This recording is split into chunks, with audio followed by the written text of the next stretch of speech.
1,00,000 మంది శివభక్తులతో కలిసి మహారుద్రాక్ష పూజలో పాల్గొనండి. వెంటనే కాల్ చేసి మీ పేరును నమోదు చేసుకోండి. సుమన్ టీవీ ప్రేక్షకులకు నమస్కారం. నేను మీ అనలిస్టు మందరి కృష్ణారెడ్డిని మాట్లాడుతున్నాను. ఎల్పిజి గ్యాస్ స్థానంలో ఇథైల్ గ్యాస్ స్టవ్లు వస్తున్నాయా? ఇథనాల్ లేక ఇథైల్ సప్లై చేయడానికి ప్రభుత్వం సిద్ధపడుతుందా? ఈ ఇథనాల్ అంటే ఏమిటి? ఎల్పిజికి ప్రత్యామ్నాయం ఎట్లా అవుతుందో మనం ఒకసారి గ్రహించే ప్రయత్నం చేద్దాం. యుద్ధ వాతావరణం మారిపోయింది. మధ్యలో యుద్ధం ఆగిపోయిందని చెప్పి అందరూ భావించారు. కానీ వారం 10 రోజులు మరి పీస్ ట్రీట్మెంట్ అయిపోయిన తర్వాత శాంతి ఒప్పందం జరగగానే 15 రోజుల లోపలనే మళ్ళీ యుద్ధం ప్రారంభమైంది. ఇటు ఇరాను, అటు అమెరికా, అటు ఇజ్రాయిల్ మళ్ళీ పోరాటం ప్రారంభించాయి. ఈ పోరాటంలో మరి హార్మూజ్ జలసంధిని పూర్తిగా మూసేయడం జరిగింది. ఎప్పుడైతే హార్మూజ్ జలసంధి మూసేయబడిందో ప్రపంచంలో జరిగే ఉత్పత్తుల లోపల మ్యాక్సిమంగా అక్కడి నుంచి ఉత్పత్తులు జరుగుతూ ఉన్నాయి. దిగుమతులు జరగాలన్నా ఎగుమతులు జరగాలన్నా హార్మూజ్ జలసంధి ద్వారానే మొత్తం ప్రయాణాలన్నీ ఉంటాయి. ముఖ్యంగా గల్ఫ్ దేశాల్లో ఉండే పెట్రోల్ కానీ గ్యాస్ కానీ డీజిల్ కానీ మనకు చేరాలంటే ఈ హార్మూజ్ జలసంధి ద్వారానే చేరాలి.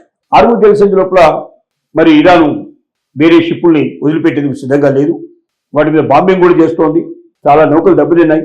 చాలా మంది భయపడిపోతున్నారు. ఇప్పుడు హార్మూజ్ జలసంధిలోకి ప్రవేశించాలంటేనే గడగడలాడిపోతున్నారు. ఇలాంటి పరిస్థితుల్లో ఒకవేళ గ్యాస్ సరఫరా పూర్తిగా మనకు నిలిచిపోతే వంటిట్లో మరి స్టవ్లు వెలిగించుకునే అవకాశం ఉండదు.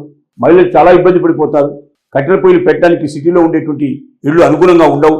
దాని ద్వారా వంట కూడా పూర్తిగా మానేయాల్సిన పరిస్థితి ఏర్పడుతుంది. మరి వంట మానేస్తే ఏం తింటారు? ఇది ఒక పెద్ద ప్రశ్న. కాబట్టి ముఖ్యంగా నితిన్ గడ్కరీ ఆధ్వర్యంలో ఇథైలు ఇథనాల్ని మన యొక్క వెహికల్స్కి ఎట్లా ఉపయోగించాలి, అలాగే గ్యాస్కు ప్రత్యామ్నాయంగా ఇథైల్ గ్యాస్ని ఎట్లా ఉపయోగించాలనే దాని మీద పరిశోధనలు బాగా జరిగాయి. ఈ పరిశోధనలో చివరికి తేలింది ఏమిటంటే ఇథైల్ గ్యాస్ ద్వారా చాలా చౌక లోపల మనం వంట చేసుకునే అవకాశం ఉంటుంది. అంటే ఇప్పుడు గ్యాస్కు మనం చెల్లించేటువంటి డబ్బులో ఒక 10వ వంతు నుంచి మొదలు పెడితే 50వ వంతు లోపల మనకు ఇథైల్ గ్యాస్ మనకు వచ్చే అవకాశం ఉంటుంది. అయితే ఇప్పుడున్న స్టవ్లు పనికిరావు. ఇథనాల్కు సంబంధించినటువంటి మరొక స్టవ్ని ప్రత్యేకంగా కొనాల్సి వస్తుంది. ఆ స్టవ్ని ప్రభుత్వం కూడా రూపొందించింది. దాని ద్వారా ఆ స్టవ్లు చాలా చౌకగా దొరికే ప్రయత్నాలు కూడా జరుగుతున్నాయి. ఆ స్టవ్ కొనుక్కున్నట్టయితే ఇథైల్ సప్లై చేస్తుంది. ఇథైల్ ఏటీఎంస్ కూడా వచ్చే అవకాశం ఉన్నాయని చెప్తున్నారు. అంటే మీరు ఎక్కడికో వెళ్ళి వెయిటింగ్లో నిలబడాల్సిన అవసరం లేదు. ఏటీఎం మిషన్లోకి వెళ్ళి మీరు డబ్బులు ఎలా తీసుకుంటారో ఇథైల్ ఏటీఎం మిషన్కి వెళ్ళి మీకు ఎంత కావాలంత డబ్బులు దాంట్లో వేసేస్తే ఆటోమేటిక్గా మీరు అక్కడ పాత్ర పెట్టినట్టయితే మీకు కావాల్సిన గ్యాస్, మీ గ్యాస్ సంబంధించిన దాంట్లో మీ సిలిండర్లోకి ఆ గ్యాస్ వచ్చేస్తుంది. ఆ గ్యాస్ మీరు తీసుకొని వచ్చేందుకు మీకు పాసిబిలిటీ ఏర్పడుతుంది. ఇంత సులభంగా తయారు చేసే ప్రయత్నం చేస్తున్నారు. ఎందుకు ఇథైల్ అనేటువంటిది ఇథనాల్ అనేది మనకు చీప్లో దొరుకుతుంది. ఇథనాల్ ఇథైల్ అనేది మన దగ్గర తయారయ్యేటువంటి, మన దగ్గర ఉండేటువంటి వ్యవసాయదారులకు సంబంధించిన మొక్కజొన్న, జొన్న, మిగిలినట్టు కొన్ని రకాల పదార్థాలు ఏవైతే ఉన్నాయో, చెరకు, ఇలాంటి వాటి వేస్టేజ్, దాని నుంచి కావాల్సినవన్నీ తీసేసిన తర్వాత మిగిలినటువంటి వేస్టేజ్, చెరకు ఉంది, చెరకు నుంచి మరి రసం అంతా తీసేసి బెల్లం తయారు చేస్తుంటారు. అనేక రకాలైనటువంటి వేరే లిక్కర్కి సంబంధించినటువంటి కొన్ని అవి కూడా తయారు చేస్తారు. అవన్నీ తీసేసిన తర్వాత మిగిలిన చెత్త ఏదైతుందో పారేస్తారు. అలా పారేయకుండా ఆ మిగిలిన చెత్తలోంచి ఇథనాల్ అనబడేటువంటి దీనికి సంబంధించిన పెట్రోల్ బదులుగా దాన్ని వాడుకోవచ్చు. అలాగే దాని నుంచి మన గ్యాస్ను కూడా మనం ఉత్పత్తి చేసుకునే అవకాశం ఉంది. ఇది చాలా చౌకగా దొరుకుతుంది. ముఖ్యంగా మన భారతదేశం వ్యవసాయక దేశం కాబట్టి ఈ వేస్టేజ్ అంతా ఇప్పుడు పారేసేసి తగలబెట్టడం ఇట్లాంటివన్నీ చేస్తున్నారు. దానివల్ల తగలబెట్టడం వల్ల ఇప్పుడు ఢిల్లీ నగరం ఏమైందంటే కాలుష్యభరితం అయిపోయింది. ఢిల్లీ చుట్టూ ఉండేటువంటి అన్ని రాష్ట్రాల్లో ఒకేసారి వాళ్ళు రైతులు కోసేసి ఆ చేలల్లో మిగిలినటువంటి వేస్టేజ్ అంతా తగలబెడుతున్నారు. అలా తగలబెట్టినటువంటి వేస్టేజ్ వల్ల వచ్చేటువంటి పొగ ఏదైతుందో అది చాలా డేంజరస్ పొగ. ఆ పొగ మొత్తం అన్ని వైపుల నుంచి ఢిల్లీ నగరాన్ని ఆక్రమించుకొని ఢిల్లీని కాలుష్య నగరంగా మార్చేసి చివరికి మాస్కులు పెట్టుకునే పరిస్థితి వస్తుందో అనిపించేటువంటి స్థితికి ఢిల్లీ తీసుకురావడం జరిగింది. ఇది అన్ని రాష్ట్రాలకి ఇది వర్తిస్తుంది. మనకు హైదరాబాద్ తీసుకున్నట్టయితే హైదరాబాద్ చుట్టూ ఇప్పటికే 15 లక్షల ఎకరాల లోపల ఈ రకంగా వేస్టేజ్ తగలబెడుతున్నారు. భవిష్యత్తులో ఇది ఇంకా ఎన్ని ఎకరాలకు విస్తరిస్తే మాత్రం మన హైదరాబాద్ కూడా ఢిల్లీ నగరం లాగానే కాలుష్య నగరంగా మారే ప్రమాదం ఉంది. కాబట్టి ఇక్కడ ఉన్నటువంటి రైతులకి వేస్టేజ్ని అమ్ముకునే అవకాశం కల్పించినప్పుడు, వేస్టేజ్ మీద కూడా డబ్బు వస్తుందని తెలిసినప్పుడు ఒక్కరు కూడా తగలబెట్టే ప్రయత్నం చేయరు. ఆ వేస్టేజ్ మొత్తం కూడా ఇథైల్ ఫ్యాక్టరీకి ఇచ్చేస్తారు. ఇథైల్ ఫ్యాక్టరీ దాన్ని బ్రహ్మాండంగా తయారు చేస్తుంది.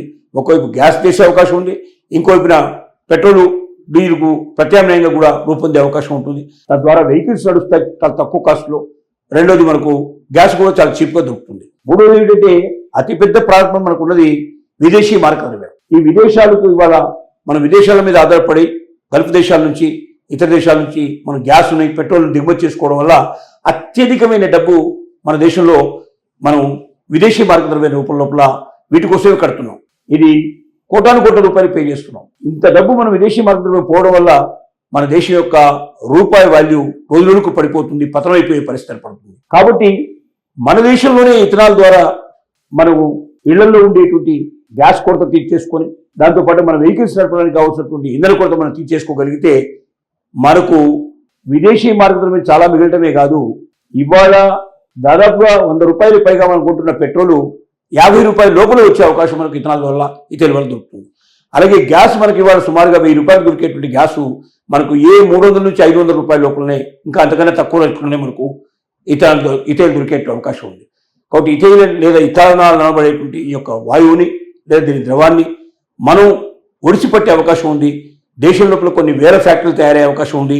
తద్వారా రైతుకి ఇప్పుడు వస్తున్నటువంటి ఆదాయానికన్నా మించిన ఆదాయం చాలా ఎక్కువ సంపాదించి అప్పుడు వ్యవసాయదారులు సంతృప్తికరంగా ఉండే అవకాశం ఉంటుంది. మరి రైతులు ఆత్మహత్యల నుంచి బయటకు వచ్చేస్తారు. అన్ని రకాల లాభాలు, దేశం ఉత్పత్తి లోపల సమృద్ధి అయిపోతుంది. వేస్టేజ్ నుంచి డబ్బు సంపాదించే అవకాశం రైతులు దొరుకుతుంది, రైతులు సంతోషపడతారు. అలాగే వినియోగదారులు అవుతున్నారో ఇవాళ గ్యాస్ మీద కానీ లేకపోతే పెట్రోల్ మీద కానీ డీజిల్ మీద కానీ ఆధారపడే వాళ్ళు చాలా తక్కువ ధరకే వాళ్ళ యొక్క బండ్లు నడుపుకునే అవకాశం ఉంటుంది. దాని పరిశోధన లోపల ఇంకా చివరి దశలో ఉన్నారు. ఏ రోజు ఏ క్షణమైనా దానికి వచ్చే అవకాశం ఉంటుంది. అయితే ఇది ప్రత్యామ్నాయం మాత్రమే. ఎవరైతే మాకు గ్యాసే కావాలనుకున్న వాళ్ళు గ్యాసే ఉంచుకోవచ్చు, లేదా మేము గ్యాస్ని ఇథనాల్ 2 పెట్టుకుంటాం ఉన్న వాళ్ళు 2 పెట్టుకోవచ్చు, లేదా మాకు గ్యాస్ అక్కర్లేదు మాకు ఇథనాల్ మాత్రమే కావాలనుకుంటే ఇథనాలే వాడుకోవచ్చు. కాబట్టి ఆప్షన్ మాత్రమే తప్ప ఇది కంపల్సరీ కాదు. దీని ఆప్షన్ ఇవ్వడం వల్ల చాలామంది ముందుకు వచ్చే అవకాశం ఉంది. మహిళలు ముఖ్యంగా డబ్బు తక్కువ పడుతుందంటే ఎక్కువ మంది దానికి ముందుకు వస్తారని, తద్వారా ఇథనాల్ మన దేశంలో సక్సెస్ అయినట్టయితే మన రైతులు ఆనందపడతారు, ప్రభుత్వానికి ఆదాయం చేకూరుతుంది. అలాగే ప్రజలకు కూడా చాలా తక్కువ ధర లోపల ఈ యొక్క ఇథనాల్ దొరకడం వల్ల అందరూ ఆనందపడతారు, అందరూ సంతోషపడతారు. ఇలాంటి గొప్ప ప్రయోగానికి శ్రీకారం చుట్టేందుకు మనం కేంద్ర ప్రభుత్వానికి నితిన్ గడ్కరీ గారికి ధన్యవాదాలు చెప్పాల్సిన అవసరం ఉంది.